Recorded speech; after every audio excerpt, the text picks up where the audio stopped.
Hi, it's Graham here. I've been lucky enough to get myself out on another wild camp. I've just come back from holiday and it was hot, but I missed this. I missed good old Northumbrian weather, so I've come to get an honest bit of Northumbrian cold in my bones on this one.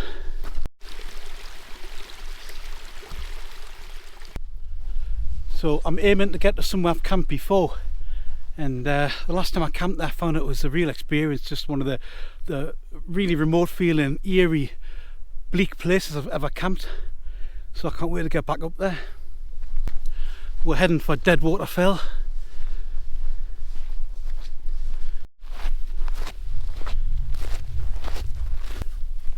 So this is a bit embarrassing to admit, but we've got ourselves a bit lost. Despite all the trails and footpaths at Kielder, we're not where we're meant to be. I can see Deadwater Fell there, and that's the fire road there we should be on. And this is where we are now. We're just going to have to do some cross heather hacking to get back on the track, but it looks like we'll not be getting to Deadwater Fell before dark, which it's a bit of a shame.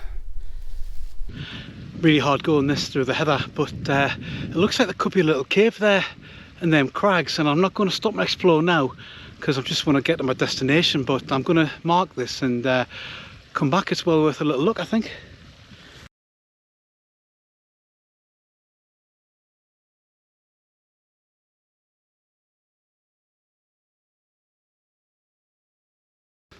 I'm absolutely cream cracker. Just clambered up this bank and the camera doesn't show, but it's about 45 degrees and I'm not even at the top yet. Well, onward. I've just fallen in there. Got a face full of pine needles. Absolutely sick now.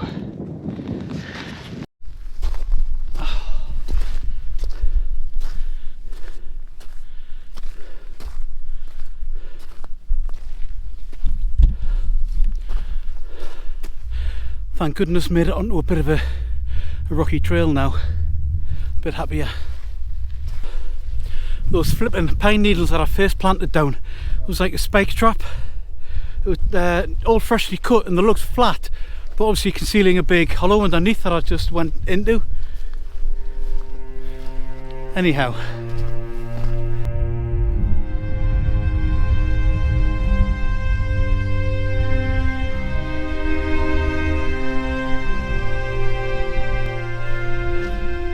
So the bit silver lining about getting to Deadwater Fell after dark is that it's a bit more stealthy, and we have seen a white van, presumably like a Forestry Commission ranger, up and down this path twice. On the other bit of silver lining is that I've got a new bit of kit to test. I've been given a head torch,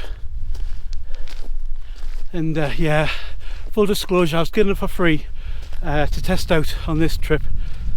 But it is a nice bit of kit. I do like it actually, and honestly, even with 1,000 subs, you've got to be discriminating about what you'll advertise and accept. There's one company wrote to us and asked us to choose from 6 different skiing products to feature. And I mean, yeah, skiing. Don't even. I mean, but a head torch. It's something I do use, and that is a... I thought it was a drone there, it's not though. And that is something useful. It's the Armytek Wizard C2 multi-flashlight. Max 1200 lumens, 108 meters throw, and a 6.5 months runtime on its lowest setting. That's pretty incredible. 10-year no-hassle warranty. And you can submerge it to 10 meters depth, which is deeper than I'll be going.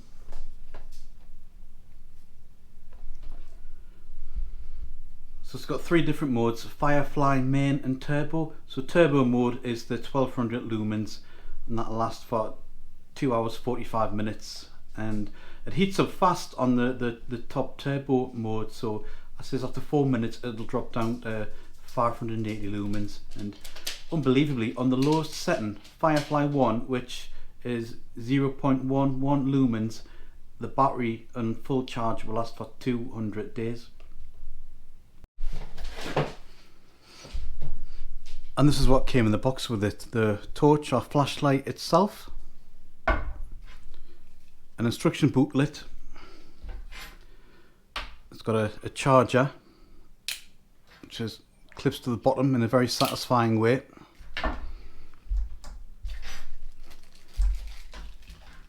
a headband to attach the torch to, and you attach it with this rubber ring here.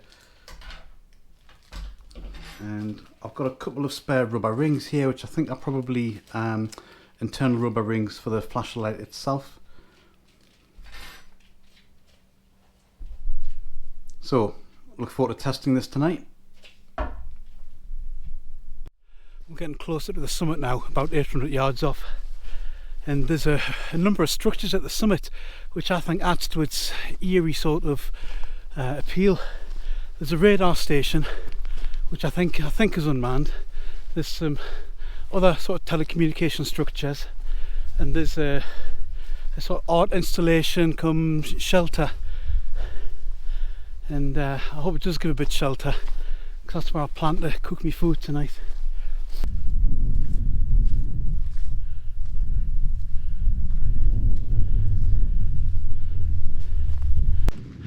There's a few interesting looking crags here which might offer a bit of shelter if we can find a pitch. See, last time I camped up here it was really hard to find a pitch because it was all just a lot of rough heather. So I brought the hilly Akto with me because it's basically got the most robust ground sheet of all the tents I've got.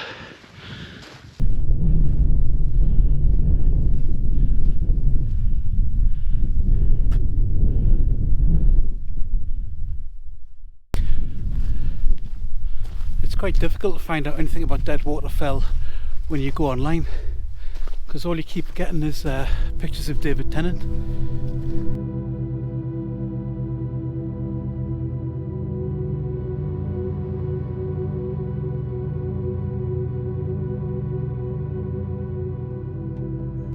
This is the art installation shelter up here.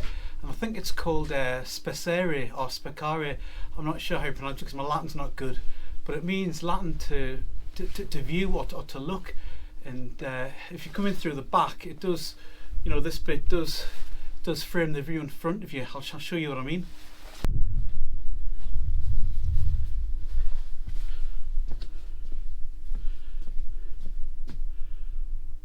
That's quite the view, isn't it? What do we think of that? I'm not sure how well it works as a shelter though, because the side of it here, it's all just open slats, lets the wind go through, and it's obviously open at the front here, and you can see we've just walked through the back here where it's just open.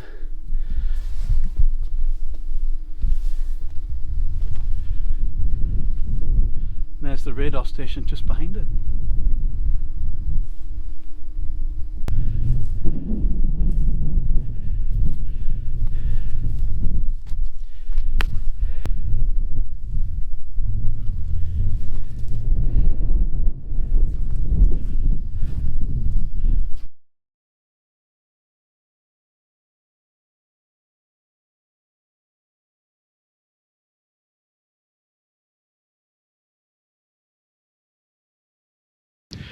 So this is not exactly optimal pitching, but it's really hard to get a flat pitch up here that's free from heather, and it's about as good as I can get it, but that said, I haven't seen the inside of it yet. The best pitching was actually in front of Specere, the art installation. It's nice and flat and easy to pitch there, but it's right next to the road, well, a gravel track, and it just felt a little bit too exposed. So we've come down a little bit here, and as I said, hard to get a good pitch, but I think we've got a reasonable compromise. Probably end up sliding down the hill, be closer to the car when I wake up, shorter to walk back.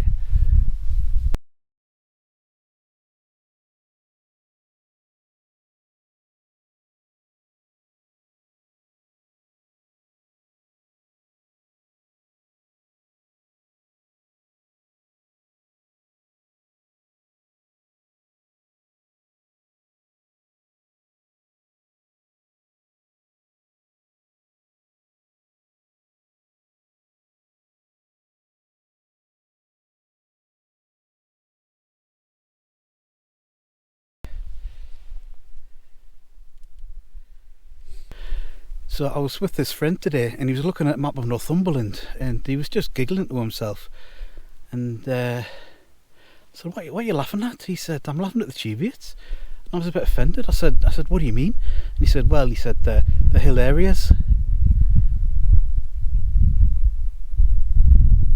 I don't know if that works.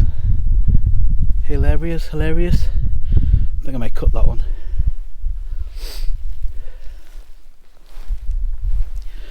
It's getting, temperature's dropping now.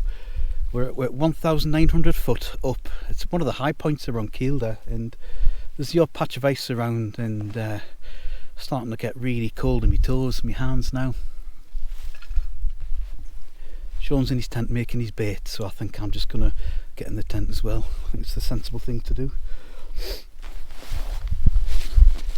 Oh, the other bit of kit that I'm trying out tonight is these Montane Extreme mitts, sort of pile on the inside and sort of nylon and like a tough leathery palm, and they're great for me because I've got well, I hope they're going to be good for me because I've got that Raynaud's syndrome with it's sort of dysfunction of your peripheral arteries. They just clamp down with a change in temperature, and it's an odd thing, but it's something that makes it hard to get the tent up or down handling metal poles and the you know, the wet and stuff and the cold. So hopefully these are going to be good. I got them for 40 quid at the Montane factory shop, and it seemed like a decent price. I might as well just set up a direct debit to that place, the Montane factory store.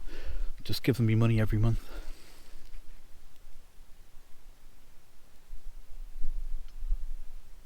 Right, I'm just going to get my sleeping bag and warm up for half an hour and then start my bait. Hi folks, this is the head torch that I'm testing at the moment. You can obviously wear it around your head, or a clip came with it. You can clip it onto yourself, or just hold it, and it's got a nice feel in the hand. It's obviously looks like a quality item. It's that matte sort of black colour that looks pretty good, and it's only got one button and several modes. So every mode is just a button press. So it starts off with 0.1 lumens, and at 0.1 lumens apparently it will last for 200 days, the battery, so more than 6 months. So one long press gets you onto firefly mode, which is just about enough for seeing things in the tent. There's 2 firefly modes. Another long press gets into firefly mode, and then there's main mode, which is pretty useful. And main mode's the mode I was using for getting myself around and about outside before. And then a double press from anywhere in the cycle gets you on turbo mode. Now that gets you 1200 lumens. So let's see what that's like. Yeah, that is really bright. That was very bright. And at 1200 lumens that will last for, I'll check, but it's 2 or 3 hours I think. And look at the moisture in the tent that's coming from my breath. You can see it. Can you see it lit up there? I don't know if the GoPro will pick that up, but no wonder you end up with like a ton of moisture on the inside of the tent in cold weather.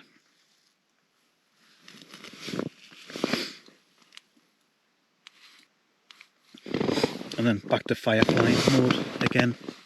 You can actually put a timer on it as well. If you turn the end cap quarter turn and press, then you can put a timer on and it'll go off. Though I haven't tried that yet. I really like the way you charge it. It's got such a cool charger. It's magnetic. The only disadvantage in that I can think is that because it is such a cool unique charger, if you lose it you'll obviously have to replace that charger, whereas if it was charged by a C-type cable, if you're anything like me, then you've got 100 of those in every drawer in the house. But I think I'm going to get on with this thing. It's certainly been useful tonight, and I'll keep on using that. I think it's a good little torch.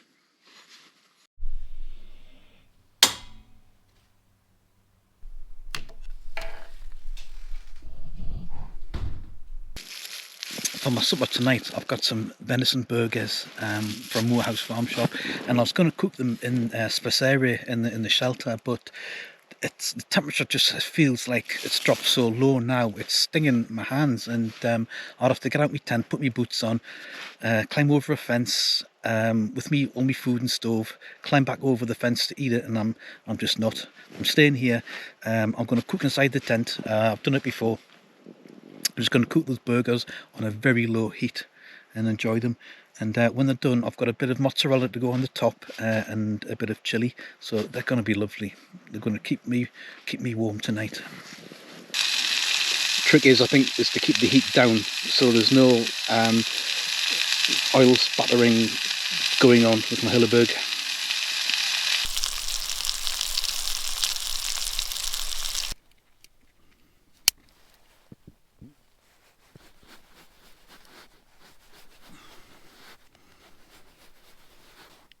Mozzarella. These are going to be fantastic. I expected the burger to shrink a little bit, but it stayed really big and thick, and I think that's just a good quality burger. Oh, look at this, man.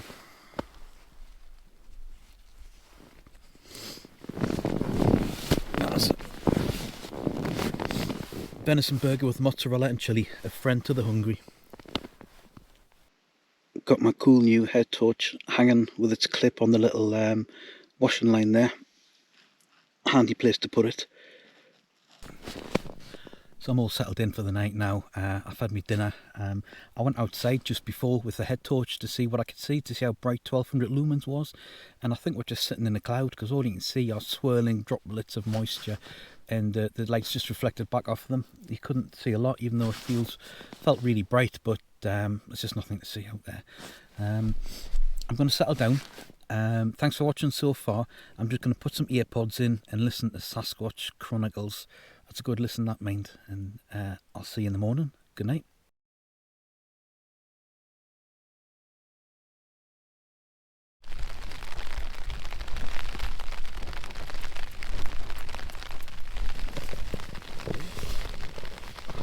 Was watching some wild camping YouTube shorts last night, and one fellow was asking what your favourite sound is when you're wild camping. Is it the sizzle of steak when you're cooking your bait, or for some people, like I said, it's the sound of rain on the tent when you're all cosy inside? But for me, I think my favourite sound is the sound of wind on the moors. Sounds like your ancestors are whispering in your ear.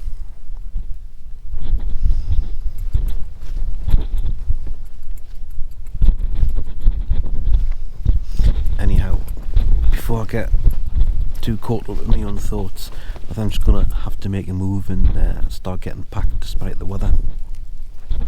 I'll see you when I'm ready to go. Hi folks, thanks for coming along last night. We're nearly back at the car now. I was so pleased to have these Montane Extreme mitts.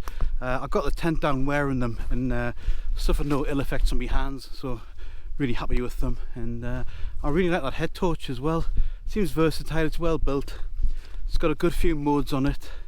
I'll be using that again in future.